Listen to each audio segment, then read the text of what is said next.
Disculpame, todo un inconveniente ahora voy a solucionar. Bueno, pues yo puedo ver tu pantalla. Ahí sí puedes, es decir, buscar la presentación. Yo creo que vamos a poder ver todos. Ahí está. Ahí se ve perfecto.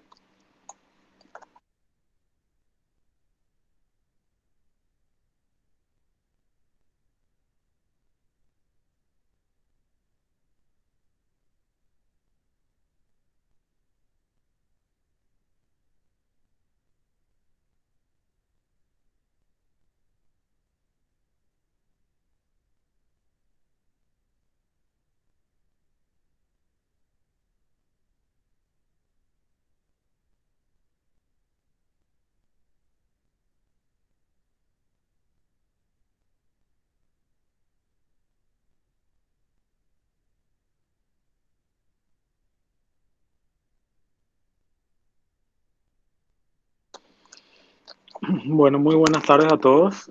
Hoy vamos a tener dos charlas de la edición de los martes de las revisiones bibliográficas. Por temas de cronograma, ya estamos a mediados de noviembre y todavía quedan varios R1 que tienen que exponer. Vamos a tener este martes y el siguiente martes dos revisiones bibliográficas. La primera, que es la de dolor de cabeza postpunción dural, la doctora Estelvina Sanabria es la encargada de contarnos sobre este artículo que se publicó en la revista Minerva Médica, una revista de publicación bimestral revisada por pares que se publica en inglés y en italiano, y que es la primera vez que creo que vamos a tener una publicación de la zona de Italia. Así que, doctora Estelvina, te escuchamos, puedes comenzar con la presentación.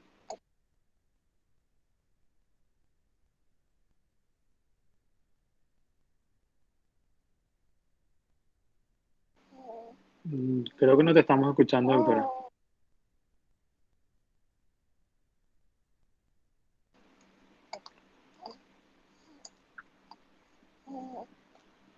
Eh,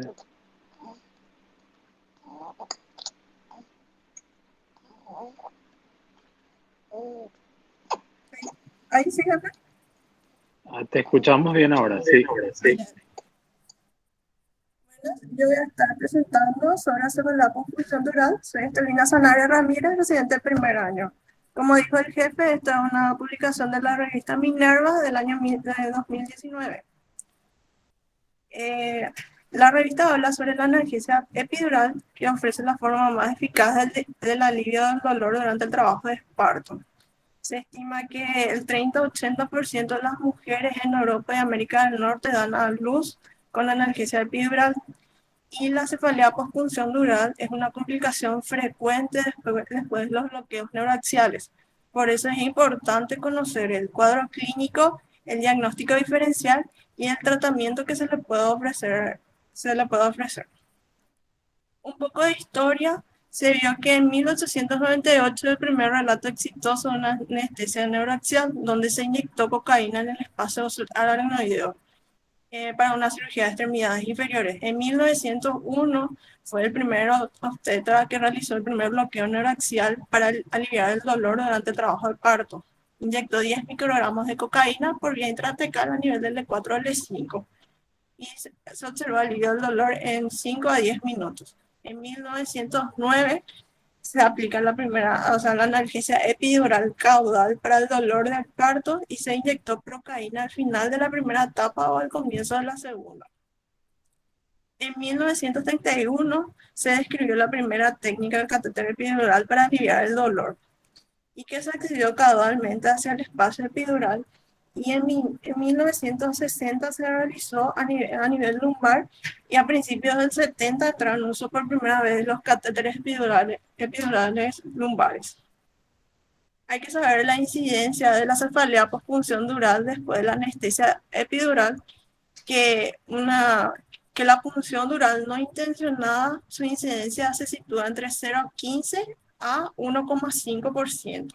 Se hicieron varios estudios donde Choi en el 2002 vio que el riesgo de la inserción epidural era de 1,5% y de estos desarrollaban 50% cefalea. Springer encontró una incidencia de 0,91% para una punción dural no intencionada y que se reconoció 87, o sea, que esos desarrollaron 88% cefalea.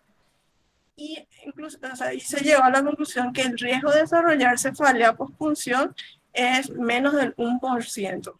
Luego tenemos la cefalea después de postpunción dural después de la anestesia espinal, donde se realizaron varios estudios y se encontró que encontraron una incidencia del 1,5 al 11,2 y que varía mucho esto debido al tipo de aguja que se utiliza y que no encontraron ninguna diferencia significativa para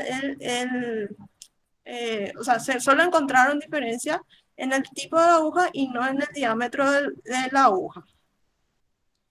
Y Springer otra vez hizo un estudio donde comparaban las agujas espinales, o sea, donde vio que la incidencia de cefalea era del 3,5 para la aguja espinal de Quinque de 27 a 30 G y solo del 0,8% se utilizaba la aguja con punta lápiz de 24 a 26.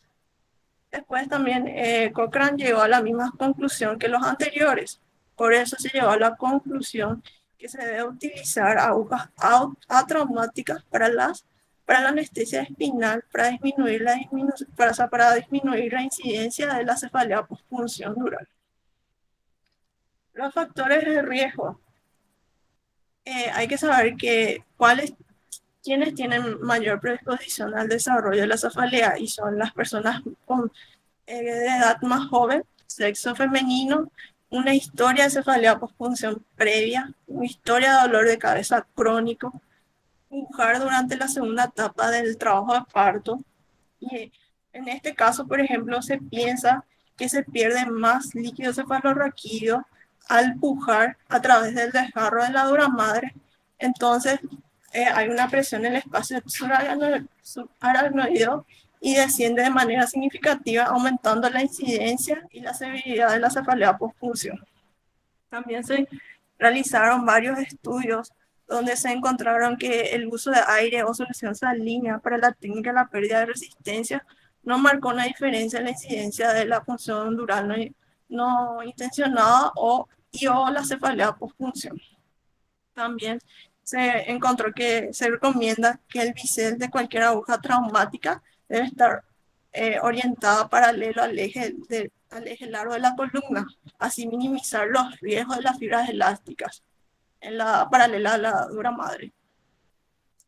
Y también encontraron una incidencia reducida de cefalea por punción dural después de la punción lumbar si se reintroducía el estilete de una aguja Sprout atraumática 21G antes de retirar la aguja. Se cree que la aracnoides puede adherirse a la punta de la aguja después de la punción dural y una pequeña parte de la misma podría sacarse a través de la punción al retirar la aguja, y entonces esto promueve una fuga de líquido cefalorraquídeo. Por eso recomiendan reintroducir el estilete antes de retirar la aguja. Y eso disminuye el riesgo de cefalea postpunción dural. Pero esto, por ejemplo, se necesita más investigación para ver si lo que ellos encontraron se puede reproducir. En la clínica es importante, o sea, el Comité de Clasificación de Cefalea con la Sociedad Internacional de Cefalea definieron a la cefalea postpunción dural como una cefalea ortostática causada por la baja presión del líquido cefalorraquídeo que está acompañada generalmente de dolor de cuello, tinnitus, cambios de la audición, fotofobia y o náuseas. Ellos también hicieron unos criterios diagnósticos para la cefalea donde, aparte de tener el concepto de cefalea que debe haber una presión baja de líquido cefalorraquídeo, deben cumplirse los criterios de haberse realizado una punción dural y que este dolor de cabeza debe ser dentro de los 5 días posteriores a la punción, que puede no siempre estar acompañados de síntomas como el del dolor de cuello, tinnitus, el cambio de la audición, fotofobia, náusea. y el dolor de cabeza se debe resolver espontáneamente en 2 semanas o después del sellado de la fuga con un parche de sangre lumbar epidural autólogo. También se hicieron estudios para saber cuándo inicia la cefalea y se vio que el 66% comienza dentro de las primeras 48 horas y aproximadamente el 90% 72 horas después de la punción dural. Y la localización típica es frontal y occipital con irradiación en el área del cuello y los hombros. Luego en un estudio también encontraron que se podía presentar cefalea típica no postural en un 5,6%, que incluía, o sea, la forma en que se manifestaba era con rigidez y dolor en la zona vertebral, cervical, torácica o lumbar y alteraciones visuales y vértigo. En el diagnóstico diferencial, ellos hicieron, como se sabe, el dolor de cabeza es un síntoma frecuente en el puerperio. Entonces ellos hicieron un estudio y encontraron que hay una incidencia del dolor, de la cefalea del 39% durante la primera semana posparto. Entre esos 39% de dolor, el 38% era tipo tensional, 27% migrañoso, 11% musculoesqueléticos, que serían cefaleas primarias, y solamente un 4,7% cefalea postpunción dural. También hicieron otro estudio donde, donde las mujeres que presentaban dolores de cabeza más de 24 horas después del parto, donde encontraron 39% era cefalea tensional, 24% preeclampsia y eclampsia, 16% cefalea postpunción dural, 11% migraña y 10% una afección neurológica grave, que iba desde una trombosis cerebral venosa, una isquemia, hemorragia, una encefalopatía hipertensiva, una plejía pituitaria. Y los que realizaron ese estudio hicieron un algoritmo para el manejo del dolor, que el mensaje, lo que ellos llegaron a la conclusión es que si las mujeres que presentaban dolor de cabeza, que eran refractarios al tratamiento habitual y o presentaban déficit neurológicos, necesitaban de imágenes, un estudio de imágenes. Luego, hay también, entre las complicaciones, hay varios informes de casos que describen complicaciones que son muy raras, pero ocurren después de una punción dural no intencional, que van desde hematoma subdural, diplopía, trombosis venosa cerebral y depresión postparto. También ellos vieron una incidencia de dolor de cabeza crónico y dolor de cabeza en parturientas con punción dural intencionada, que eran reconocidos comparados con los controles, que iba de 28 y 35% versus 5 y 2% para cefalea crónica, 43 y 58% versus 15 y 4% para dolor de espalda crónica. La incidencia del dolor de cabeza crónica fue menor cuando la cefalea se trató con un parche de sangre epidural con medidas conservadoras. También ellos encontraron que los pacientes que eran tratados con un parche de sangre epidural no aumentó el riesgo de dolor de cabeza crónica en comparación con las mujeres que no fueron tratadas con un parche. Y después tenemos la fisiopatología. Hay que saber que el líquido cefalorraquídeo se produce en el plexo coroideo de los ventrículos y es absorbido por las granulaciones y eso va hacia el torrente sanguíneo. La producción diaria del LSR es de 500 ml y el volumen medio es 150 ml. Esto, la mitad va en la cavidad craneal y la otra mitad en la cavidad espinal. Y se estima que para que produzca una cefalea se necesita una pérdida de más del 10% del volumen total del LSR. Y hay dos mecanismos postulados por los cuales se cree que la hipotensión del LSR causa dolor de cabeza. Uno es por la atracción hacia abajo de las estructuras sensibles al dolor, y ese es el responsable del dolor. Y la segunda teoría es que por la pérdida del SR existe una vasodilatación cerebral para mantener el volumen intracraneal total y eso sería el responsable del dolor. Y también se vio en la prevención, se estudió cómo se podía prevenir. En la mayoría de los casos no se encontró un beneficio o en otros casos había que aumentaba la incidencia de cefalea de punción, cefalea postpunción. Por ejemplo, en el reposo en cama no se encontró ningún beneficio, al contrario, aumentaba el riesgo de desarrollar cefalea postpunción comparado con las mujeres que eran movilizadas precozmente. La suplementación de líquidos tampoco se encontró ningún beneficio. Los opioides neuroaxiales se pudo demostrar una reducción significativa en la aparición de la cefalea y la necesidad del uso del parche. Sí recibían inyecciones de morfina epidurales cada 24 horas, solamente que aumentaba los efectos adversos como náuseas y vómitos en las mujeres que recibían. Y en el caso de morfina espinal, morfina y fentanilo a nivel espinal no se demostró ningún beneficio preventivo.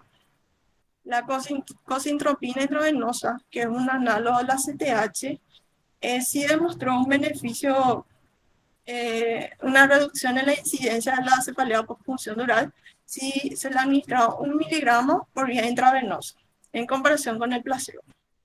La dexametasona intravenosa sí aumentó la incidencia de la cefalea postpunción dural y por eso ya no se debería utilizar.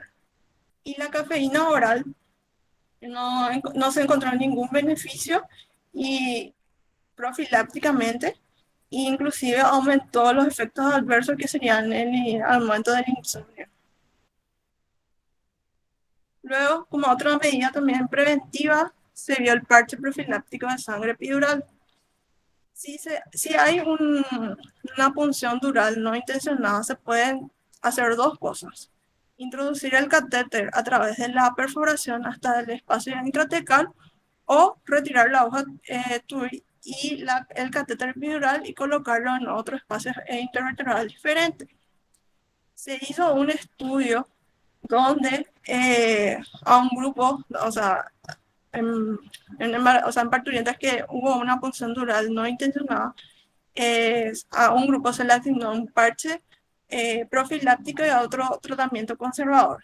Y se vio que en el grupo que recibió el parche profiláctico, el 18,3% desarrolló cefalea postpunción dural y de estos solamente el 10% requirió parche terapéutico después del parche profiláctico inicial que había recibido. Y en cambio, en el grupo con tratamiento conservador, el 79,6% desarrolló cefalea postpunción y el 73,4% requirió un parche, o sea, requirió un parche terapéutico. Y de estos otra vez, el 11,1% requirió un segundo parche. Pero los estudios que apoyaban el uso de parches profilácticos fueron no controlados o tenían limitaciones metodológicas. Entonces, actualmente no hay una evidencia suficiente para recomendar el uso de parche sanguíneo epidural profiláctico. Y luego tenemos la inserción de catéter intratecal. Como existe un riesgo de una segunda punción dural no intencionada, si se rubrica la epidural en un nivel diferente, la incidencia es de 4,9%. Y la inserción de un catéter intratecal evita ese riesgo que pueda haber. Y se puede utilizar para la analgesia del trabajo de parto y para completar una cesárea. La idea para insertar un catéter es dejarlo durante 24 horas, que el catéter selle el desgarro creado por la punción y evite que el líquido cefalorraquídeo gotee. Además, provoca una irritación local del sitio de perforación y eso acelera el proceso de cicatrización. En un estudio ellos vieron que colocar un catéter intratecal y dejarlo 24 horas reduce significativamente la tasa de cefalea post-punción en un 61% versus un 48%. Y también reduce la necesidad de la utilización de un parche, un 54% versus 36%. Y otros estudios también informan que no da como resultado que la inserción del catéter no da una reducción en la incidencia de la cefalea post-punción, pero sí reduce la necesidad del uso de un parche terapéutico. Después tenemos el manejo terapéutico.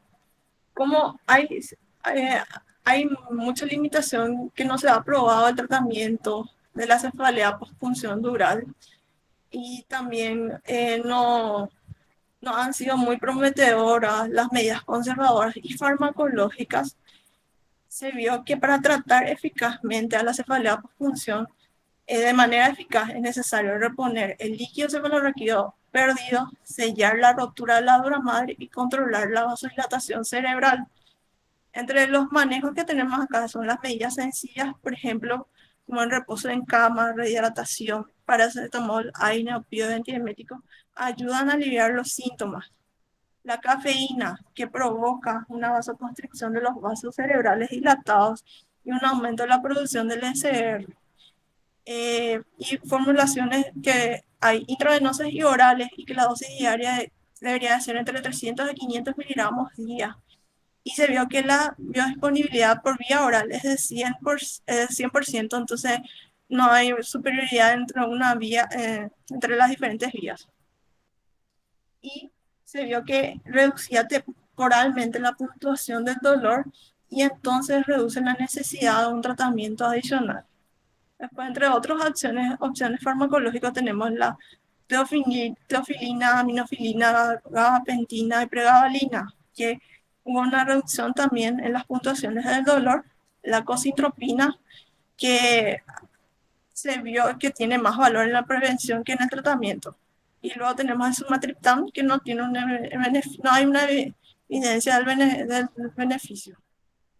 Luego tenemos el parche de sangre epidural, que es la opción de tratamiento más eficaz que se tiene para la cefalea post-punción oral grave. Tiene una tasa de éxito del 70-98% y si se tiene que repetir el procedimiento, los resultados son similares. El mecanismo por el cual alivia los síntomas es multifactorial. Se cree que hay un efecto de masa significativo de la sangre inyectada. Eso comprime el saco tecal y los nervios inguinales. Y hay un efecto de mayor masa en el lugar de la inyección, pero la sangre se extiende cefálica y caudalmente y también hacia el espacio epidural anterior. Y esta compresión explica el alivio casi instantáneo que experimenta la mayoría de los pacientes una vez que se realiza el parche. Y además que el líquido cefalorraquídeo es empujado hacia el cráneo y aumenta la presión intracraneal, provocando una vasoconstricción refleja de los vasos cerebrales. Y el coágulo de sangre sella el desgarro en la dura madre, evitando una mayor fuga de líquido cefalorraquídeo. También se hizo, en el artículo, hicieron un debate de momento óptimo cuándo se debe realizar el parche. Había retrasar durante 48 a 96 horas después de la punción dural no intencionada, que aumentaba la tasa de éxito. ¿Por qué eso? Porque se suponía que la solución salina epidural, por la pérdida técnica de resistencia del líquido cefalorraquídeo de la fuga, diluyen la sangre inyectada, entonces reducen la efectividad del parche. Pero se vio que con pacientes con defectos durales más grandes y más fuga de líquido cefalorraquídeo presentan síntomas más graves de cefalea post-punción y necesitan mucho más, antes un parche.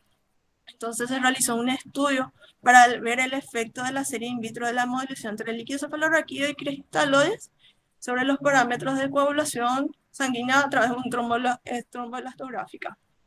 Y ellos vieron que tanto el líquido cefalorraquídeo como los cristaloides tenían efectos procoagulantes significativos.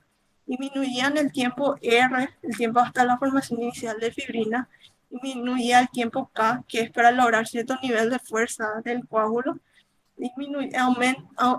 produce un aumento del ángulo alfa, que es la velocidad con que se acumula la fibrina, y había una disminución de la amplitud que desestabilizaba la fuerza del coágulo.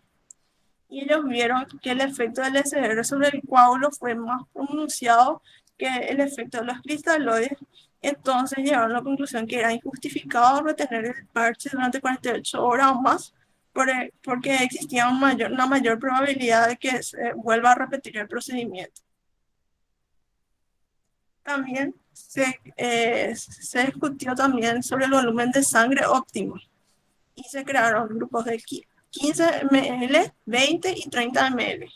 Y la incidencia de alivio permanente o parcial fue de 61, 73 y 67% respectivamente. Y se logró un alivio completo en 10, 32 y 26%. Los hallazgos actuales apoyan la práctica de intentar inyectar 20 ml, pero detenerse antes si el paciente se queja de dolor de espalda. Y con esto se puede esperar un alivio completo y parcial de los síntomas después de un parche entre 32 y 73% respectivamente.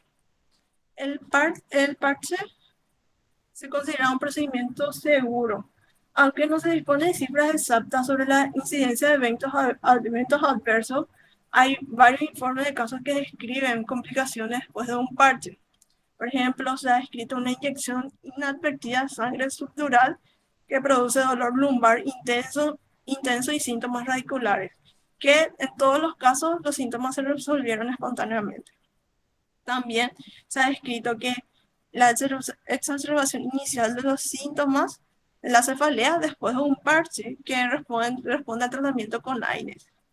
Y también se vio que no hay casos de absceso epidural, ya que cuando se aplica una técnica estéril, el riesgo de infección es casi mínima. Luego, también se han descrito varias opciones de tratamiento alternativos, pero ninguno de ellos tiene una suficiente evidencia para su uso rutinario. Entonces, solamente se deben utilizar en situaciones especiales. Por ejemplo, la solución salina epidural, que va desde una sola inyección de 30 ml o a una infusión profiláctica continua de 1 a 1,5 litros en la solución salina epidural durante 24 horas. Pero se vio que los efectos beneficiosos son transitorios debido a que hace un efecto de masa, pero como la solución salina no se retiene en el espacio, se pierde otra vez ese efecto de masa. Y se vio que eh, que la administración de grandes volúmenes de soluciones, había riesgos y podría causar hemorragias intraoculares a través de un aumento de la presión intracraneal. Lo mismo sucede con el almidón hidroxietilado epidural. No se sabe si se queda realmente en el espacio epidural o permanece más tiempo. La acupuntura, que demostró ser beneficiosa, pero en casos pequeños, y falta que se hagan grandes estudios que demuestren. El bloqueo del nervio occipital mayor, que se utiliza para el tratamiento para la migraña y cefalea en racimo, pero todavía no se demostró un beneficio en la cefalea postpunción dural. El bloqueo del ganglio fenopalatino transnasal se ha descrito como un tratamiento exitoso, pero falta estudios. Y neostimina y atropina, que se vio en las mujeres que recibían estos fármacos, un alivio en las puntuaciones del dolor, pero como tenía efectos adversos como hiperactividad de vejiga y calambres abdominales, y aparte que se le imposibilitaba amamantar al bebé durante las primeras 24 horas por la anhistamina, se puso en duda su beneficio. Y como conclusión, tenemos que la cefalea postpunción dural es una de las complicaciones más comunes de la anestesia neuroaxial, pero aún así es poco común, o sea, es poco que se vea. Y después de la punción dural no intencionada, se debe considerar la inserción de un catéter intratecal. Aunque no se haya visto su función beneficiosa en la prevención de la cefalea y la necesidad de un parche es controvertida, por lo menos reduce el riesgo de una segunda punción dural no intencionada. No hay todavía evidencia de ningún tratamiento profiláctico y una vez que se ha producido la cefalea pospunción, hay que aliviar los síntomas con paracetamol, antiinflamatorios, se pueden probar también los opioides y la cafeína. Y si la cefalea está comprometiendo la capacidad de una mujer para cuidar a sí misma y a su bebé, se debe ofrecer el parche temprano si no hay contraindicaciones. Muchas gracias. Muchísimas gracias, doctora. Yo creo que está muy bien explicado todo lo que hicieron la revisión dentro del artículo. Ahora me gustaría comenzar con las preguntas o si alguien quiere dar algún tipo de experiencia personal en el caso, más que bienvenido. La doctora Neji levantó la mano, así que le escuchamos, doctora.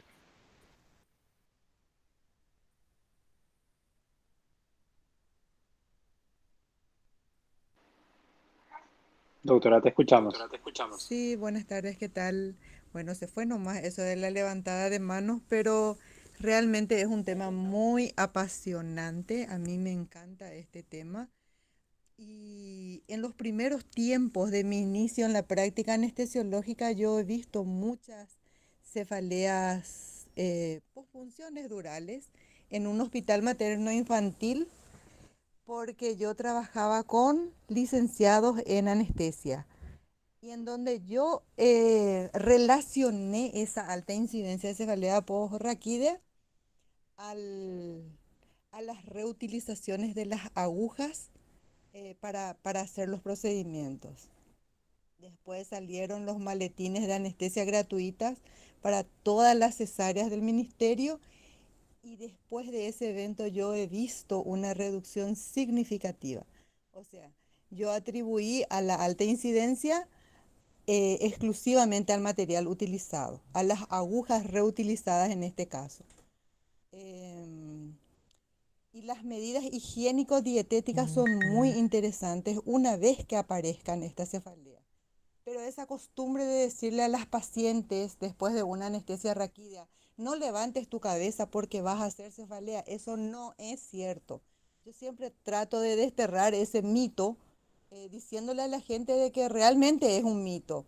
No es que porque te levantás, te movilizas precozmente van a aparecer la cefalea, sino muy por el contrario, las movilizaciones precoces son interesantes para una mamá que debe amamantar a su bebé.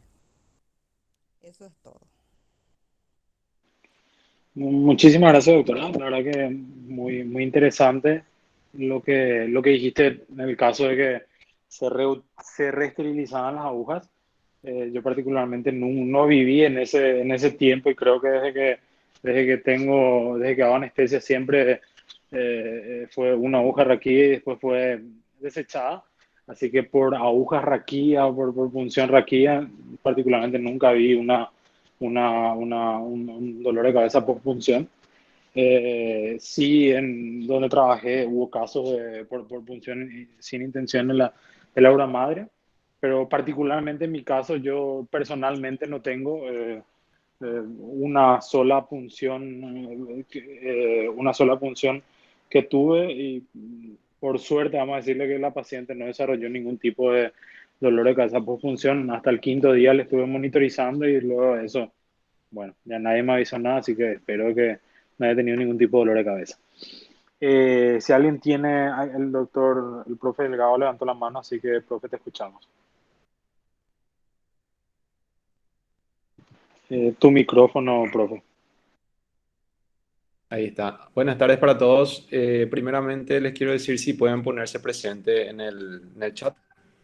Eh, Segundo, que pucha, me pareció un resumen bastante amplio de todo lo que se planteó en el artículo. Lo resumió bastante bien la doctora Estelvina. Y bueno, si vamos a quedarnos a hablar, la verdad que Yo he visto inclusive cefaleas postpunción después de anestesias raquídeas con agujas punta lápiz con punciones únicas. O sea que la bibliografía también refiere, es una caja de Pandora a este tema. Claro que la mayor frecuencia y la predisposición se da en esas situaciones que, bajo esas circunstancias que se manifestaron en el artículo, pero también hemos visto y presenciado situaciones increíbles de cefaleas postpunciones con punciones únicas, con agujas punta lápiz e inclusive en pacientes de sexo masculino. Entonces, de repente cuando se presenta la situación, es un desafío para el manejo anestesiológico porque el cirujano automáticamente, y más si sucede en la parte privada, se recuesta 100% en el anestesiólogo y el anestesiólogo tiene que resolver. Para eso es muy importante diferenciar qué medidas va a realizar, desde las medidas eh, eh, de tratamiento conservador cuando se instala ya la cefalea postpunción. O sea, hay que diferenciar bien las medidas preventivas cuando ocurre una situación en la cual uno perfora una peridural, en el cual, así como bien le explicó la doctora, lo que está así comprobado que disminuye la incidencia es la colocación del catéter epidural en el espacio, ¿verdad? Y luego está el tratamiento conservador una vez que se instaura la cefalea postpunción, donde ahí se habla de hidratación, cafeína, analgesia con paracetamol, con AINES, inclusive benzodiazepinas cuando el paciente está muy ansioso, etcétera. Y luego el parche hemático. Y mencionó también la doctora un tema controversial, es el sumatriptán.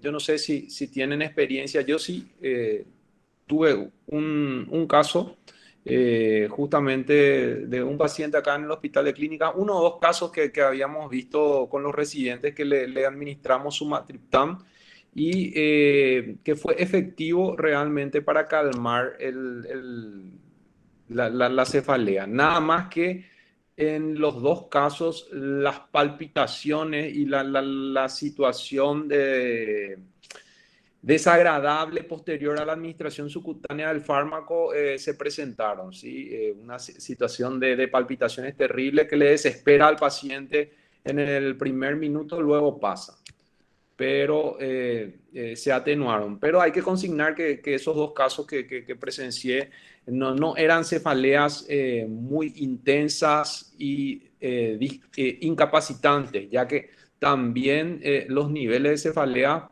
son variables dependiendo justamente de diferentes causas. Entonces, ahora lo del parche hemático, sí, todos los que evidenciamos realmente, el alivio es impresionante, es instantáneo en el momento. Yo sé que acá hay muchos que tienen experiencia en la administración de parche hemático.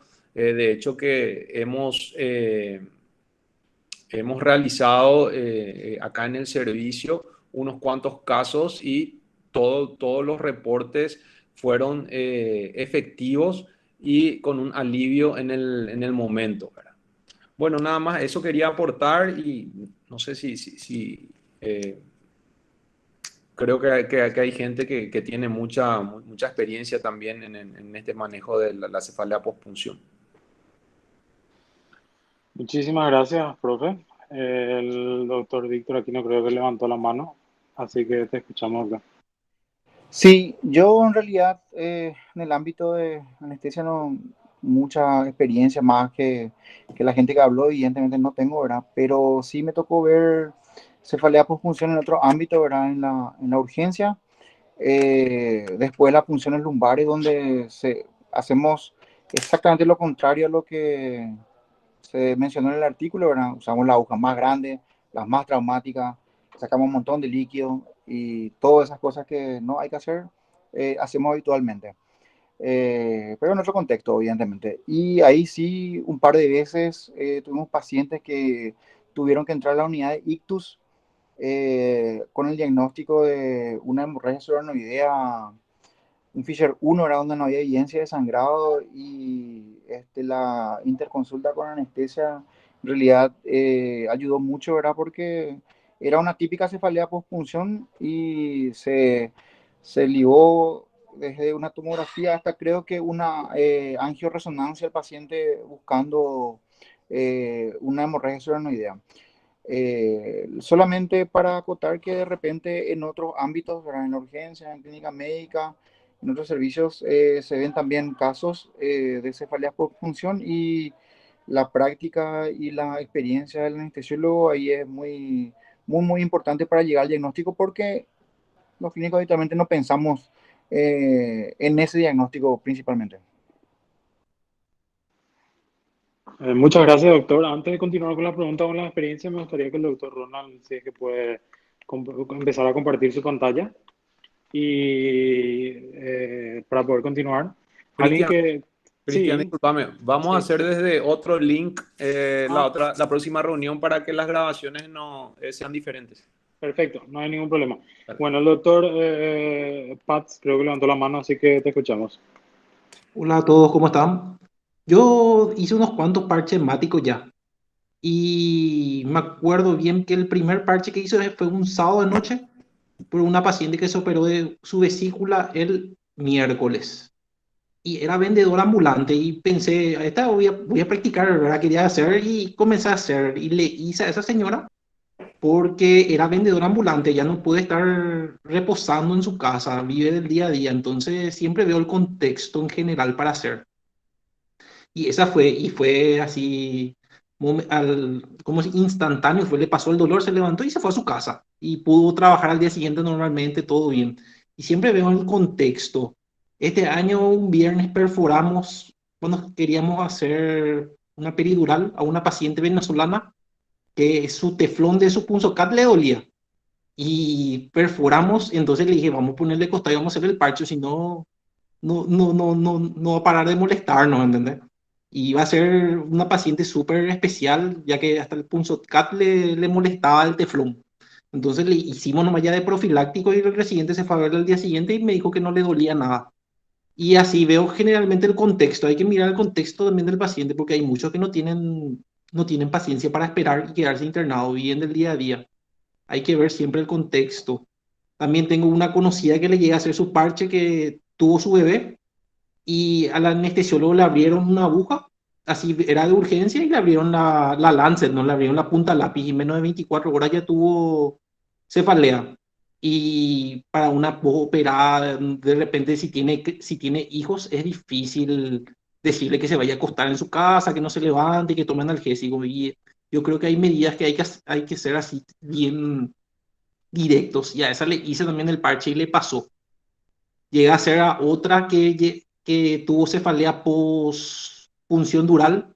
Yo le hice su anestesia, era gordita y tuvo igual cefalea y hice con aguja punta lápiz y intentándole hacer su parche hemático perfore. Y ahí le comenzó a doler más todavía su cabeza, o sea, tuvo más cefalea. Y le quité, hice un espacio más abajo y me salió la peri y le mandé sangre. Y esa pasó en las 24 horas, le pasó su cefalea a esa que le puncé con la aguja de peri. Pero a las 24 horas le pasó, por suerte. Y tengo unas cuantas experiencias gracias a que siempre quiero hacer. Eso es lo bueno, no hay que tenerle miedo. Eso es lo que tenemos que estar seguros al hacer, no temblar, porque y cuando termina el procedimiento es impresionante cómo cambia la cara del paciente. Así, sensacional el parche. Funciona instantáneo, así como la Raki es. Luis, Sí, te voy a hacer una pregunta. ¿Con cuántos ml solés hacer y procedimiento? cuando avísame, le digo que me avise cuando le molesta. Siéntelo ese dolor lumbar. Pero generalmente entre 15 a 20 más o menos. Suelo mandar de sangre. De 15 a 20 ml, ahí le comienza a doler la espalda y ahí dejo de mandar. Ya. Y ahí se para ya instantáneo, es impresionante. Muy buenos resultados. Realmente, es lo máximo del parche hemático. Te ama después la paciente.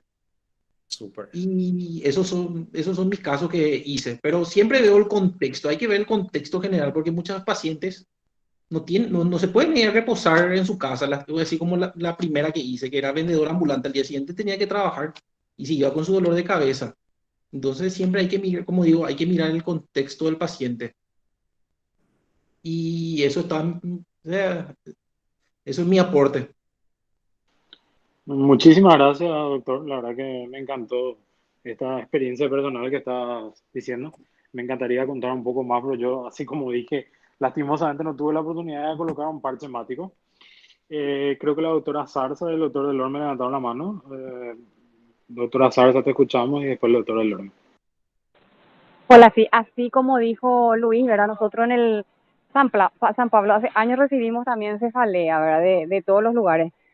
Y siempre se ve el contexto. Primero se hacen medidas generales, si la paciente se puede quedar, después ya vemos si no pasa, ¿verdad? 48 horas después de dejar o si no tomó alguna ergotamina, se hace el sumatriptan, que suele pasar con eso. Y después lo último que sí o sí pasa es el parche hemático. Y el parche hemático hace 15 o 20, pero generalmente así como dice Luis, vos la haces, llegas a 15 y ya la paciente en el momento te dice, ya me pasó, doctor, y ahí paras, ¿verdad? Eso es uno.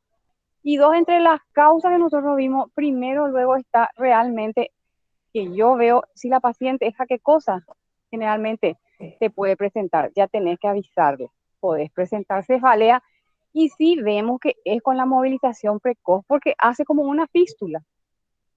Es como que cuando vos le haces la raquilla y la paciente se levanta pronto a dar de mamar o a moverse o lo que fuese, hace presión positiva y pierde líquido cefalorraquídeo, ¿verdad? Y eso sí nosotros habíamos comprobado hace años. Una paciente en Estados Unidos que se vio, inclusive el líquido cefalorraquídeo salía por la espalda. O sea, y es por movilización precoz. Es como que hace presión y pierde líquido, una cefalea intensa. Por supuesto, se hace el parche hemático. En ese caso de esa paciente que yo le digo, ¿verdad? Hace, no sé, 20 años, ¿verdad? Que habíamos visto así. Al hacerle el parche allá en Estados Unidos pasó también, ¿verdad? Y esa fue una compañera nuestra. O sea, no, yo no recomiendo luego para nada y no me parece un tabú paciente que recibe una anestesia raquídea o que tenga un accidente, ¿verdad? Sí o sí, reposo. Yo no te digo recontra acostada así recta, pero sí una almohada leve, no levantarse, no hacer esa presión. Uno tiene ese tipo de medidas generales y la paciente no hace cefalea, ¿verdad? Y yo tuve una cefalea por función y yo antes de las 12 horas, o sea, después de 12 horas de mi cesárea ya estaba parada. Bañándome ya me fui a mi casa y tuve una cefalea por función, por eso le digo por experiencia que sí es por la movilización precoz. Bueno, eso es todo, mi aporte. Muchísimas gracias, doctora. Le escuchamos ahora al doctor Delorme.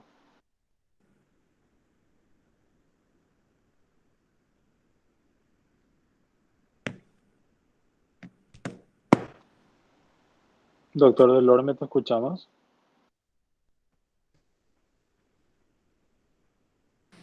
Hola, Sí, te escuchamos, doctor. hola, buenas tardes. Sí, con respecto a lo que dijo la doctora Neji sobre el tema de las agujas reesterilizadas, yo no voy a, o sea, ahora actualmente lo que yo veo es que la cefalea es más frecuente por el tipo de agujas, la calidad de las agujas, porque hay marcas distintas, distintos precios y generalmente las agujas biseladas que se usan en el ministerio no son filosas.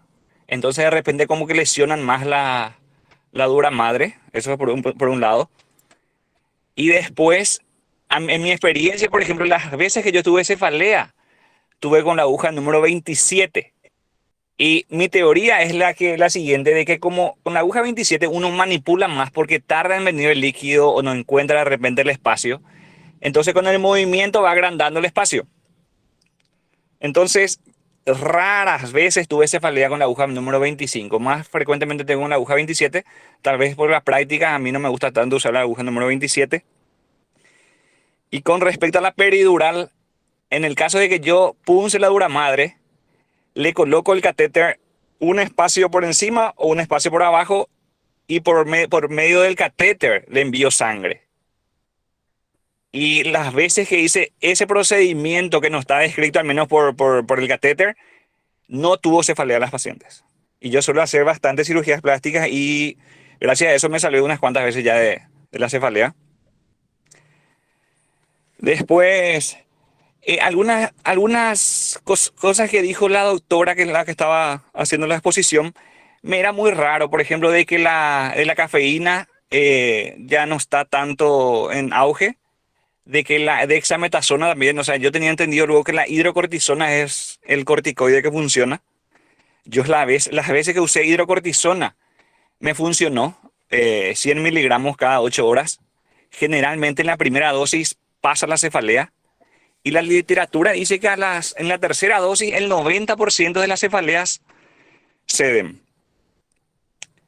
Y con respecto al parche hemático, generalmente yo si hago parche hemático, le digo a la paciente que me avise, no cuando le duele, sino cuando disminuye o pasa dicho dolor.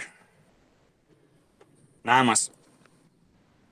Doctor, disculpame una pregunta. Cuando dejas el catéter, es decir, hiciste la punción inadvertida, colocas el catéter y le mandas No, sangre, cuando, ¿cuánto de sangre? O como no, esa parte no entendí. no. Si perforo me doy cuenta, ¿verdad? Sí, Y entonces cambio el espacio donde realizo mi anestesia sí. y al terminar la cirugía le paso sangre. Ah, entiendo. Entendí mal al comienzo. Perfecto. Ya. Está súper bien. Dale, La verdad que muchísimas no vi gracias. en ningún lado, es solamente mi experiencia, ¿verdad? No, Esa claro. técnica, pero me funciona. Perfecto. Bueno, muchísimas gracias, doctor. ¿Alguien más que tenga alguna otra experiencia o algo? Si nadie levanta la mano, yo creo que vamos a cortar esta llamada y vamos a entrar en el link que tenemos en el chat del WhatsApp. Así que nos vemos enseguida en la otra clase. Muchas gracias a todos.